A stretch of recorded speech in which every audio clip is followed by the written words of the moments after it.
Good morning সবাইকে and welcome back to my channel. আশা করি তোমরা সবাই খুব ভালো আছো, আমিও ভালো আছি। তো চলো তোমাদের সবাইকে সাথে নিয়ে আবারও একটি নতুন ভিডিও শুরু করা যাক। দিনটি ছিল শুক্রবার আর তখন বাজছিল ঠিক সকাল 10:30। দিদি এসে গেছে কথা মতনই, মানে দিদির আসার কথা ছিল সেদিন। দিদি আগের দিন রাত্রে আমাদের ফোন করে জানায় যে সকাল সকালই আসবে, কারণ আমাদের বাড়ি থেকে ঘুরে যাওয়ার পরে দিদিকে আবার বেরোতে হবে। সব সময় তো আর সেই বাজারের দিকে গিয়ে জামা কাপড় কেনা হয় না। তো এই দিদি আমাদেরকে সারা বছরই কিন্তু জামা কাপড় দেয়, যখন যা দরকার হয় বলি তখন দিদি নিয়ে আসে।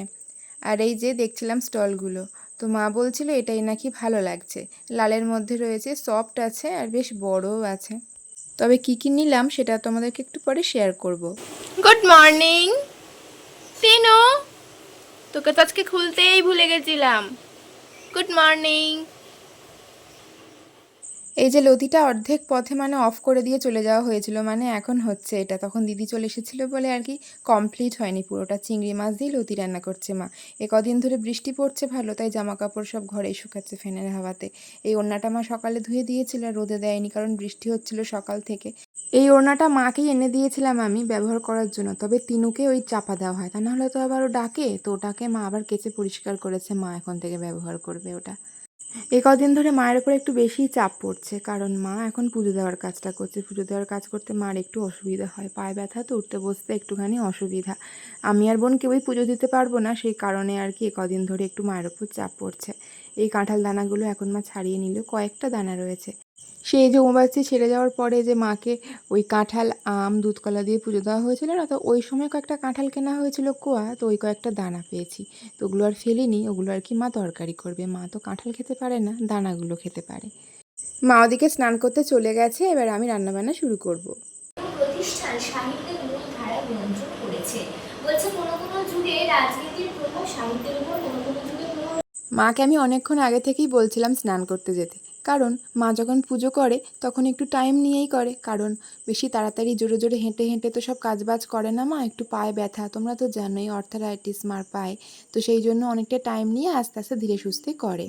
মা তো সকালে সবজি কাটার সময় পেঁয়াজ কেটেছে, তবে আমার যে কতটা পরিমাণে পেঁয়াজ লাগবে মা তো বুঝতে পারিনি, তাই আমি একটা পেঁয়াজ আবার কেটেছি।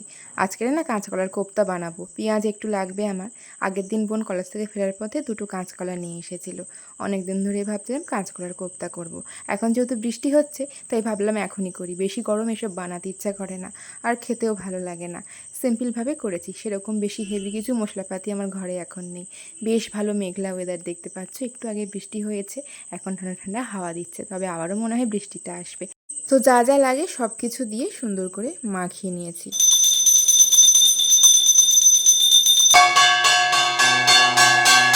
তো আস্তে আস্তে এদিকে মা পুজোটা কমপ্লিট করে নিয়েছে।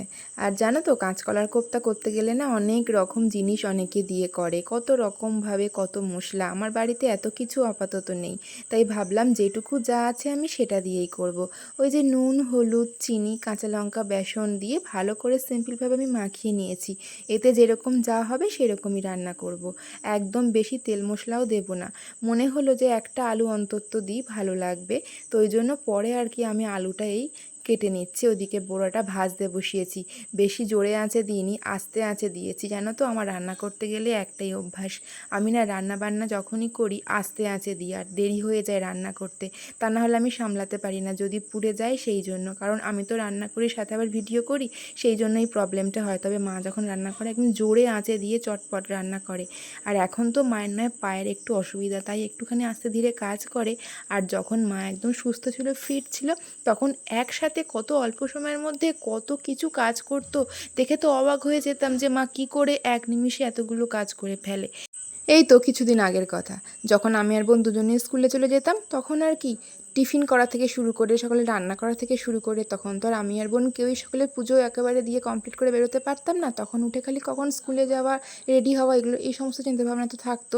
তারপরে আবার তো আমাদেরকে দিয়ে আসা, নিয়ে আসা, আবার সন্ধেবেলায় পড়তে দিয়ে আসা, নিয়ে আসা, এগুলো করা, আবার বাড়িতে চটপট সব কাজ করা, কী করে যে মা করতো তাই ভাবি। এখন সেই আগের সময়গুলো আর ফিরে আসবে না। এখন সময়ের সাথে সাথে সব কিছু চেঞ্জ হয়ে গেছে। আর দেখো, মায়ের সেই কাজ করার ক্ষমতাটাও এখন আগের মতো নেই।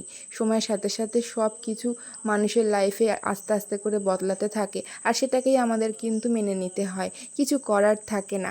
আর এখন দেখো একটা কাজ করার আগে মা ভেবে নেয় যে কোন কাজটা কতক্ষণ করতে হবে, কোন কাজটা করলে মার কষ্ট কম হবে, কোন কাজটা করলে সময়টা অনেকটা কম লাগবে, শরীরে একটু রেস্ট পাওয়া যাবে। এমনটাই হয়তো হয়। যদি এমনটা হতো কেমন হতো, যে আমাদের কোনো দিনই কাজ করার ক্ষমতা সেভাবে কম হতো না, আমাদের কোনো কষ্ট হতো না। কিন্তু এরকম আমরা মুখেই বলি, ভাবতে পারি, কিন্তু আসলে বাস্তবে কি সেটা হয়? আমরা কল্পনা করি, কল্পনা করেই সেটা ভালো লাগে।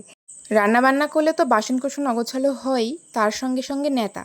এই ন্যাতা ভালো করে মা আমাকে সবসময় পরিষ্কার করে রাখতে বলে। তা না হলে ওই ন্যাতা রান্নাঘরে থাকলে যে কি বাজে লাগে, নোংরা ন্যাতাগুলো, সেটাই মা আমাকে সবসময় বলে যে ঠিকঠাক করে ন্যাতাটা পরিষ্কার করে ধুবি। তো সেটাই আমি ধুয়েছি সুন্দর করে। এদিকে ভালোভাবে ঝোলটা ফুটে গেছে, কোপ্তাগুলো ঢেলে দিয়েছি আর একটু কসুরি মেথি দিয়ে নিচ্ছি, আর গরম মশলা দিয়ে নিচ্ছি। দেখছো এতটা ঝোল, কিন্তু দেখবে এক্ষুনি এতটা ঝোল থাকবে না, তোমাদেরকে আমি দেখাবো, বুঝতেই পারবে। কোপ্তার সাথে সব ঝোলগুলো কি সুন্দর টেনে নেবে, একদম গা মাখাই এভাবে হয়ে যাবে আর কি।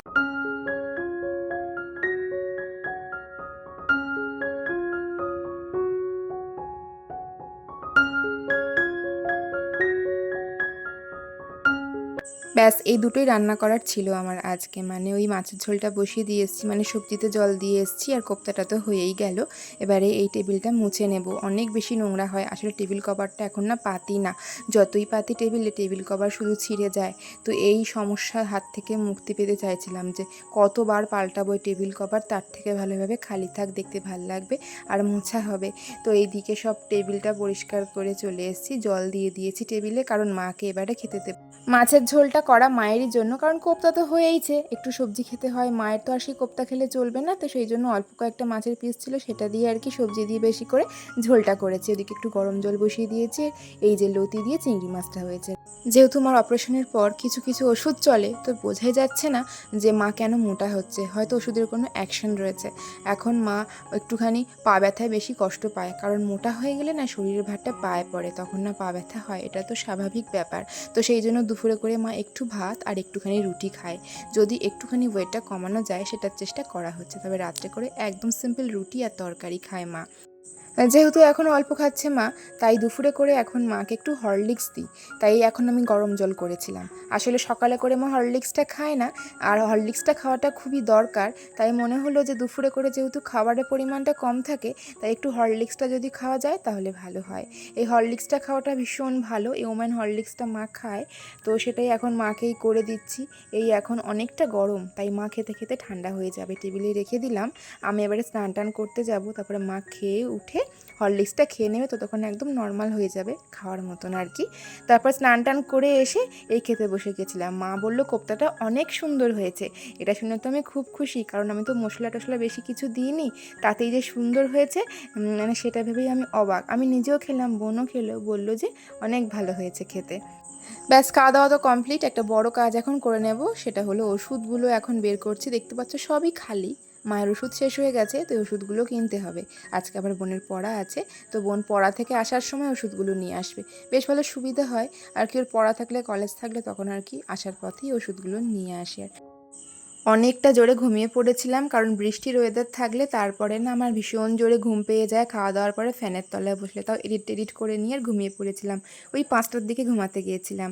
তো এখন এই তরকারি গরম করতে বসিয়েছি, আর তারপরে মার জন্য চা বসিয়েছি।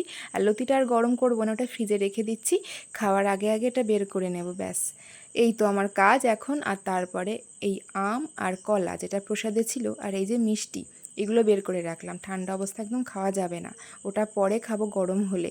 তো মায়ের জন্য চাটা ছেঁকে দিলাম, মা খায় এই বিস্কিট, সুগার ফ্রি বিস্কিটের সাথে চাটা খায়। আর তারপরে এই কোপ্তাটাকেও গরম করতে বসিয়েছি। দেখতে পাচ্ছ ঝোল কোথায় শুকিয়ে সব কোথায় চলে গেছে, এটাকে এখন কমিয়ে দিয়ে এই তরকারিটা ঢেলে নিচ্ছি, কারণ কড়াইটা মা মাজবে। কড়াই মা আমাকে কিছুতেই মাজতে দেবে না, আমি নাকি পরিষ্কার করে ঠিক করে মাজতে পারি না, সেই জন্য।